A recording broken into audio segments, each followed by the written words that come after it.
Λοιπόν, τώρα με αυτό το vlog που θα δείτε θα χεστείτε πάνω σας. Φέρτε μια πάνα και ένα popcorn για να ζήσετε την εμπειρία.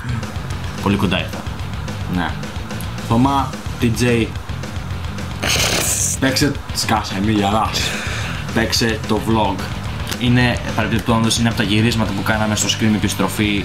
Είναι πριν φτάσουμε εκεί και κάναμε βλακίες, όταν πήγαμε και τι κάναμε διάμεσα. Ελπίζω να το λατρέψετε και να δείτε τι ετοιμάζουμε. Βάλτε το βίντεο. Εδώ και ένα χρόνο είχα γαμίες από ταινίες. Δεν τον ακούς τι λέει, Νίκο. Τον ακούω και συμφωνώ γιατί είχα και εγώ ρε φίλε. Είχαμε αγαμίες από ταινίες, τώρα θα κάνουμε ταινία και θα μας βγουν αγαμίες. Το φωνάζει και δυνατά. Θα καταλάβουμε ότι λέω γαμίες ή κάτι άλλο. Λοιπόν, Έχει αγαμίες. πάμε εδώ. I just want to party all the time. Βγάλες. Δες που θα κάθομαι εγώ. Καλά μιλάμε τώρα έτσι. Αυτό που είσαι σαν κάτι άλλο. Παράδεισος παιδιά. Σε πλώνεις.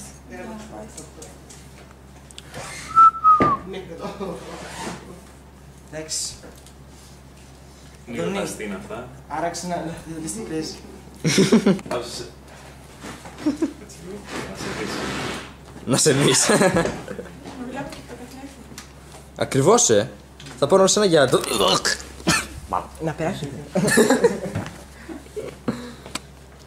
Πάρε το ύφος. Έλα εδώ.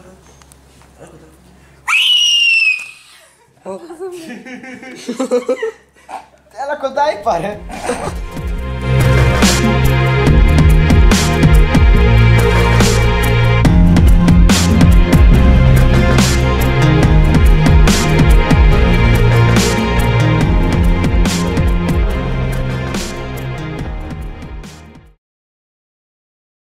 Δεν συνεχίζετε τώρα σπίτι μου, βάλτε το βίντεο. Ξέρεις πόσο αστείο φαίνεται. Εντάξει, δίπλα ανεμιστήρας. Ανεμιστήρας, φως.